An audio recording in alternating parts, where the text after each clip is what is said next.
Good evening and welcome to the rest of the news. Our special guest today is Jim Coyle. Jim, tell us a little bit about what you do. Thank you, Dr. Simon. It's always a pleasure to join you here. I do Resistance Radio, which is a radio program on 970 AM The Answer, Sunday nights from 10 to midnight, back to my original 2 hours, which I really enjoy. So we are every Sunday night. We're live, we're local, and we deal with Kentucky issues, national issues, and international issues. Everything's on the plate. Well, tell us the call letters again. It's 970 AM The Answer, WGTK, from 10 to midnight on Sundays. Resistance Radio. I've got a Facebook page as well, Resistance Radio fan page, and tweeting at Resistance 970. Great.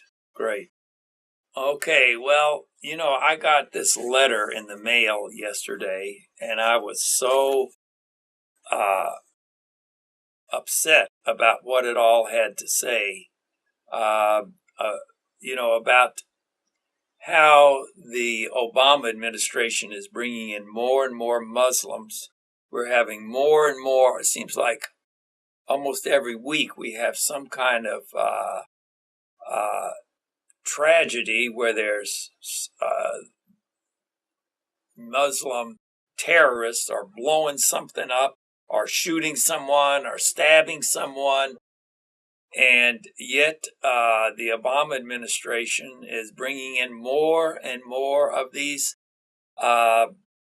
Muslims. It's just getting worse and worse. And the other thing is that they won't let any of the Christians, which are having the most discrimination against them and the most killing their children, sex slaves of their children and all this, and they won't let any of them into America, or very few, if any. Yeah, it's a very disturbing pattern, and I say a pattern because we've been seeing this develop over his entire presidency. If we remember back to the very, very beginning, right after the election, the first thing he did was go on tour through Muslim countries, apologizing for America and raising the level of respect for the Muslim nations to a level that really didn't make sense. Now, I give everybody their due. I'm not saying they haven't made contributions to society and to history. Obviously, they have. But you hear Obama right off of his American election goes out of the country to these Muslim nations and puts America down and lifts them up. And that was a very troubling start. Right. And we've just seen it kind of snowball from there. He supported the Muslim Brotherhood in Egypt, which turned out to be the wrong idea. He supported the Arab Spring, which turned out to be a disaster. And when real people in need, like the Christians in the Middle East, like the Iranian people themselves, if you remember, right around the time of the Arab Spring, there was an uprising in Iran. Yes. And the Iranians were in the streets begging for assistance, begging for America to back them, and Obama stayed out of it. No, I don't want to influence their country's decisions. It's up to them to figure things out. And so, his choices and his decisions on who to back and who to support has been very disturbing. And then, when you look at here at home, the immigration crisis, and it is a national crisis that's been going on for years, and no matter what they try to spin, it has been getting worse. We know for a fact that 9/11 hijackers got into our country illegally. They overstayed visas, and they did it purposefully to hide and to attack us. We've heard from Border Patrols that they only get a small percentage of the people coming into the country, and they're in a catch and release situation there. They catch these people, they take them back across the border, release them, and they come right back. And we're not talking about, I'll say the quote unquote typical illegal immigration, where we've always had South American, Mexican people come across the southern border illegally. But that's not where we are. We have large numbers of Muslims, of people coming from countries that want to do us harm, coming across our borders. And we know it, and our immigration knows it. And Obama continues to feed this narrative that border control is okay and that we shouldn't be so discriminatory and we should bring in more refugees and we should bring in 100,000 refugees. It's frightening, to be honest with you, because there is no reason why America cannot be a sovereign nation.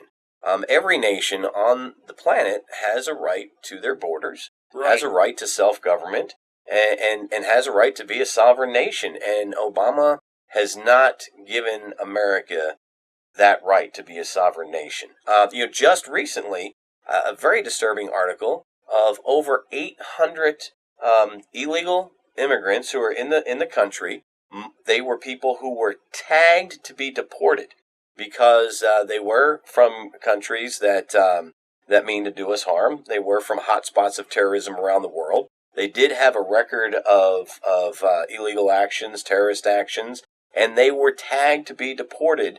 And instead of being deported, over 800 were granted American citizenship. Wow. By a mistake, a quote-unquote mistake, of digital thumbprints.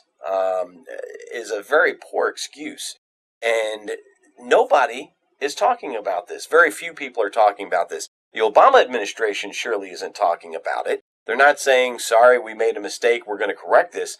They don't even know where half these people are, but they've got citizenship. So now we have things like New York and New Jersey. This bomber who was born overseas, but has been a nationalized American citizen, planting bombs all up and down the East Coast, wishing to do harm to Americans. And we don't know how he got his citizenship. I mean, we just seem to be so lackadaisical about these things and not willing to confront the evil that is trying to destroy our nation. One of the things that bothers me the most is the way that they are bringing more and more drugs in across the southern border. And of course, that makes the drugs low in price so that all the American children can afford them. Mm-hmm. And we're having more and more drug problems because Obama has opened the southern border to all of the drug dealers that want to bring drugs into America. We've made deals with the drug cartels in Mexico. We've made deals with the poppy farmers over in Afghanistan. And it's really disturbing, but there's a reason for that. If you look throughout history, I mean, everybody likes to make comparisons to the 1930s and usually gets criticized for doing so. But at this point, if people are going to criticize me, they're going to criticize me.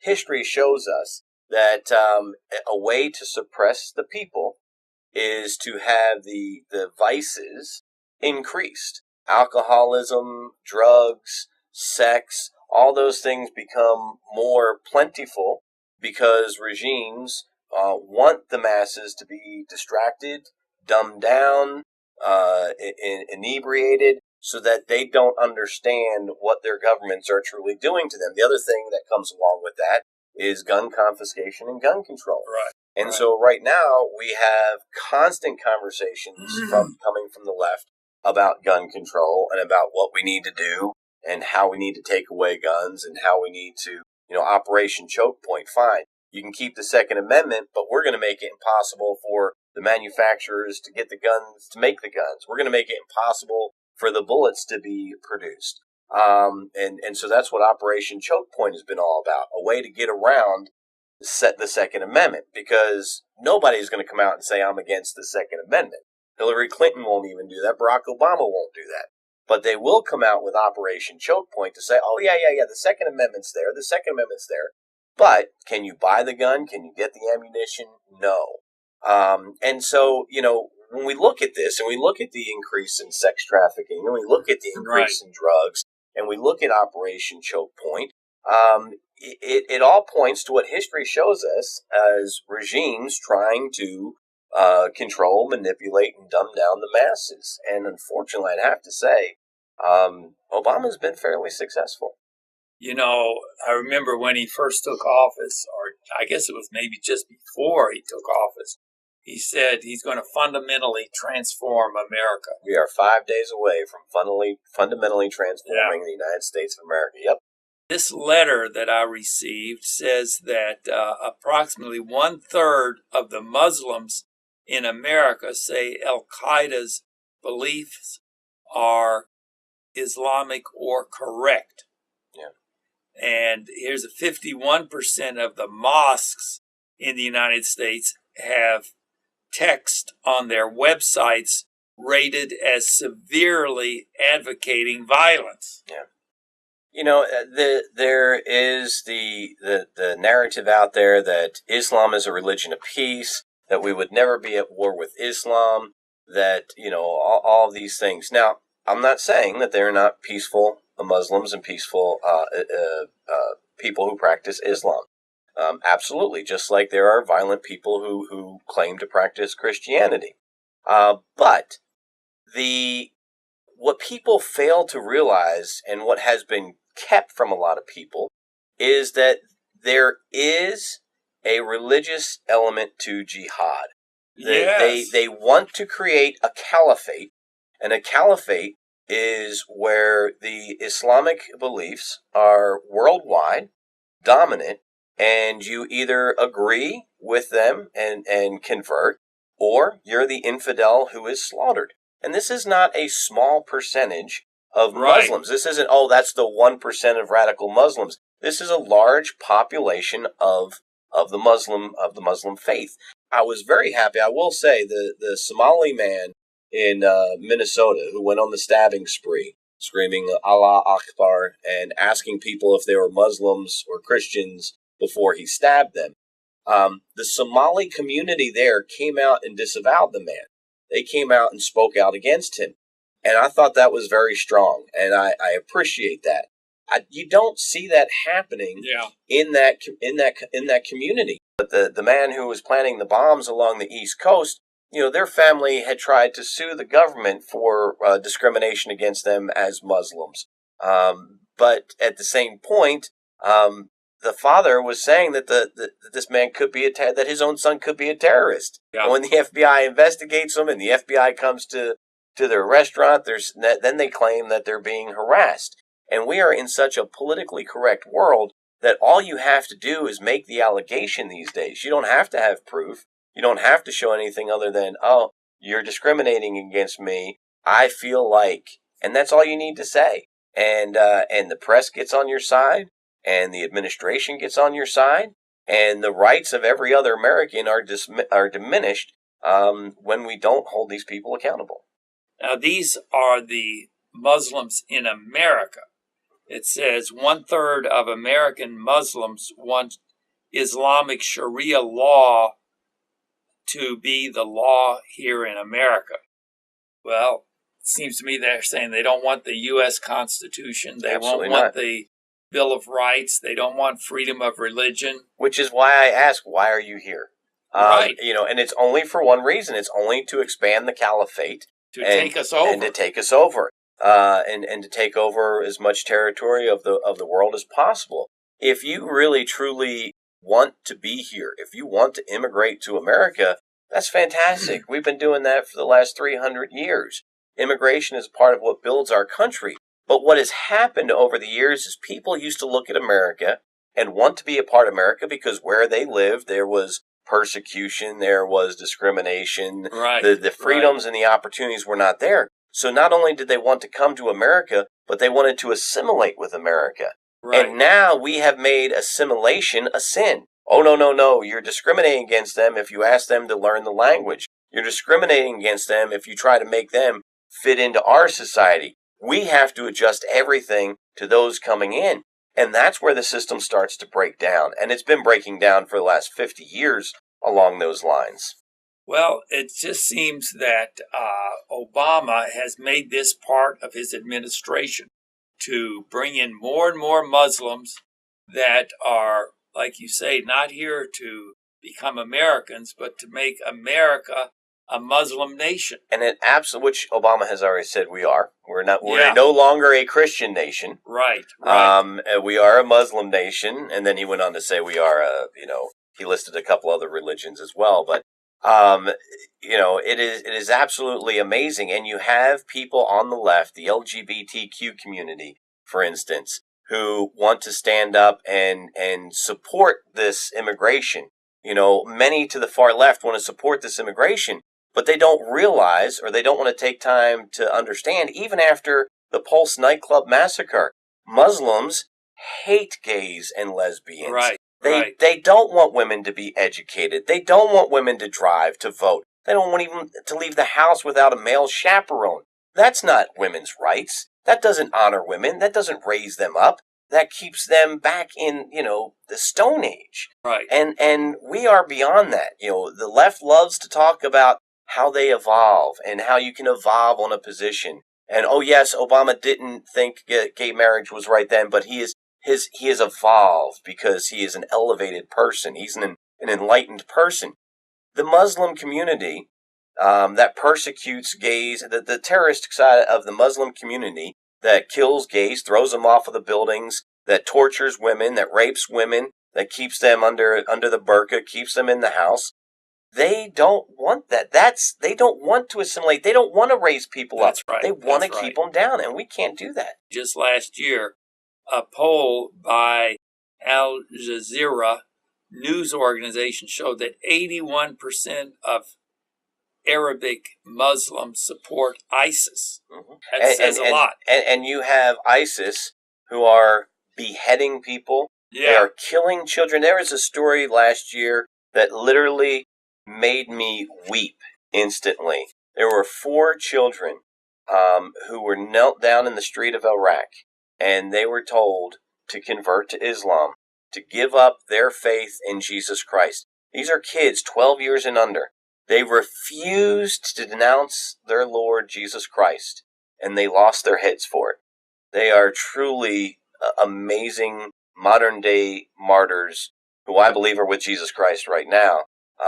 But the evil, the absolute true evil of ISIS, to behead those children, to put people in cages and lower them into the ocean and drown them, to set people on fire, to push people off of buildings. There is no excuse for this type of behavior in humanity. And it is absolutely sickening and disturbing that Hillary Clinton and the left want to continue to coddle this Muslim population and bring 100,000 more refugees into the United States, knowing full well that there will be Muslim terrorists among them wanting to do American harm. And it's not just a few of them. Like it said back on the other page, there was 81% of the Muslims in Arabia that thought ISIS was fine. Yeah, and it's amazing, like you said earlier. We want to bring in the Syrian refugees. We want to bring in the Muslim refugees. But the Christians that are absolutely being targeted and persecuted, you look at Mosul in Iraq. Yeah, was a Christian nation for close to 3,000 years. I mean, going back, going 2,000 years, going back to actually the time of Christ, and they were completely wiped out. And right now, today, there are 0 Christians in that Iraqi community because ISIS came and slaughtered them and pushed them out. We're talking about a Christian genocide being performed by Islam, by radical jihadists, and those people are not the ones coming to our country, the ones truly needing help. And they're not women and children either. When you look at the border crossings, you're talking about soldiers, fighting age men, 18 to 35. Look at what's happened in Europe. Merkel in Germany is now totally regretting her decision. Look at France, one of our deepest allies, has been attacked time and time again. Right. And we really do nothing. Obama didn't even visit after the Charlie Hebdo shooting. We send surrogates over to represent us instead of being there, standing with our allies. Instead of taking a strong stance against these people, we sit back and go, "Oh, that's a shame," and we put a flag up and say, "Oh, we stand with France," but we don't do anything. No. He lights up the White House in rainbow colors when marriage equality is passed by the Supreme Court, but yet we have American citizens attacked and killed, and there's nothing. There's no response. there are Muslims that are being persecuted in Syria and things, but the thing to do is to get a safe zone in Syria where they could stay there and be protected rather than bringing them over here, putting them all on welfare and new schools and new housing and new food and more welfare and all that. But see, now, do you think Hillary will continue this type of thing? Absolutely. Bill Clinton was interviewed the other day, and he was talking about some of the Clinton initiatives. And his idea was, we got lots of houses up in Detroit that are sitting there empty. We can bring in the Muslims and we can rebuild Detroit. And he's all proud of it. And he thinks this is a great idea that we're going to bring in these refugees and we're going to bring in these Muslims where we know there are terrorists. We have already found that they are using this as an opportunity. Look at Europe. Again, look at Europe. These people are being decimated. Their society is being destroyed. They are being overrun. And they're coming across the border going, you marry one wife, you have 2 children. I marry 8 wives. I will have 12 children. Your children will be Islamic. Your children will be my slaves. They're telling people that in Europe as they come across the border. And if you try to stop me, you're a bigot. You're a racist. You're a hate. It's insanity. And we see it happening there. We have history on our side to tell us what is going on. And yet we still have Obama saying, we're going to bring in 100,000 Muslims that are unvetted next year. And you got Bill Clinton saying we're going to put them in cities like Detroit and rebuild.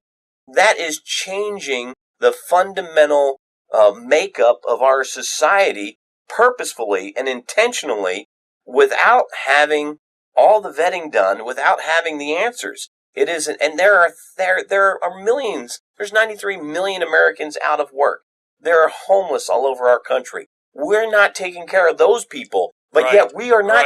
And it's not even just about allowing them across the border. We're sending planes over to Syria and to the Middle East, and we're picking these people up and flying them over here. It's not even like they're getting to Mexico and coming across the border, or Canada and coming across the border. We're going and picking them up and bringing them here. They're not even knocking on our doors. We're going and getting them. So there is a lot more going on here than the media would have you think, and then this administration or the Hillary Clinton campaign is letting you know about.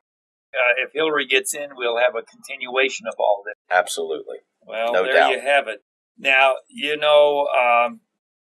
Jim, here is a video. We had a historian come to Louisville a year or two ago, and he gave a history of Islam over the last 2,000 years or so, 1,000 years. And we would like to give our audience a copy of this for free. If you just call our number, 893-2444. Give us a call right this minute, and if no one is there, just leave your name and phone number on the answering machine and tell them you want the video of Islam, history of Islam, and we'll get that out to you free immediately. And, as Jim was saying, people don't know what we've been talking about. The media covers this all up, and we need to get this information out. Show it to your Sunday school class, show it to your neighbors and your relatives. People need to see that. And this is another video we'd like to give you free today. This is a 7-minute video, and it's a presentation by Pastor Robert Jeffress, who is the pastor of the First Church of Dallas, Texas.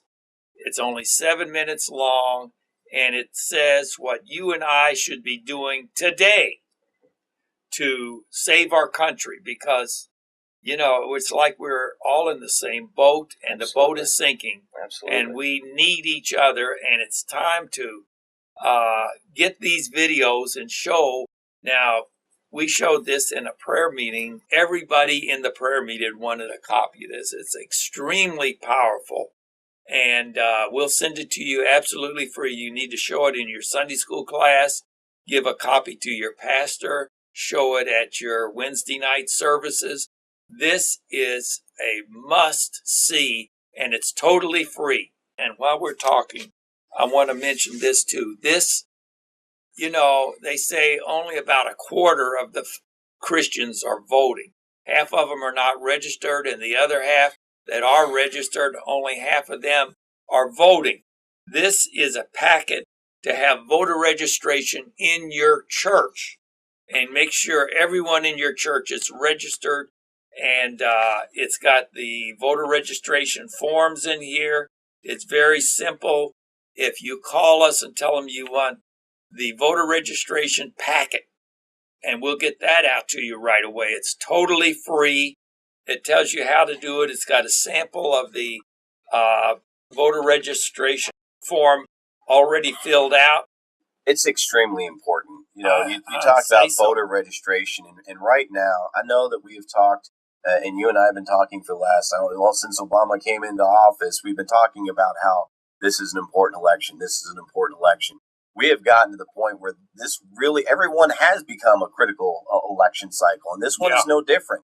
And I will say right now that I was not a Trump fan at the beginning, and he wasn't my first choice. He wasn't my 16th choice, to be honest with you. But against Hillary Clinton, it's a very obvious choice. This is someone who, as we discussed, will continue these immigration policies, these very poor policies. As Secretary of State, she was on call for Benghazi and didn't answer the phone at 3 a.m. and then turns around and says we didn't lose American lives in Libya. I guess she doesn't realize that Benghazi is in Libya, and we lost our ambassador and 3 others. We would have lost more if we didn't have people like Woods and others and Smith who said, we're going anyway. They tried to stop them. We read reports now. Hillary Clinton as Secretary of State saying, well, I'm not sure if we want them going in Marine uniforms. Make them change to this. Make them change to that. All about perception. All about PC. That is not the way we need to govern right now. We need to get back to strict constitutional government at home. We need to secure our borders. We need to make sure that the Supreme Court is not lost for another generation. Oh, wow. Because the next president will have 1 to 4 Supreme Court justices. Donald Trump put out a list of about 12 people that he would choose from. I'm comfortable with any of them. I am not comfortable with anybody Hillary Clinton would put up there. So that alone should be enough. But you couple that with everything else, her poor health, which don't believe that this is dehydration, don't believe that this is some feigning spell. She has a serious medical issue that she has made mistakes saying that it happens frequently. Bill has slipped and said it happens frequently. We've seen it happen frequently. 2012, she hit her head and got a concussion, and she couldn't testify to the FBI because she couldn't remember things. This is not a woman in good health. She is not fit for commander-in-chief, and she doesn't belong anywhere near the White House. Well, listen, Jim, I really appreciate this. It's very important, and we're all out of time. And I want to thank Jim Coyle for being on the program today. God bless you, and tune in again next week for the rest of the news.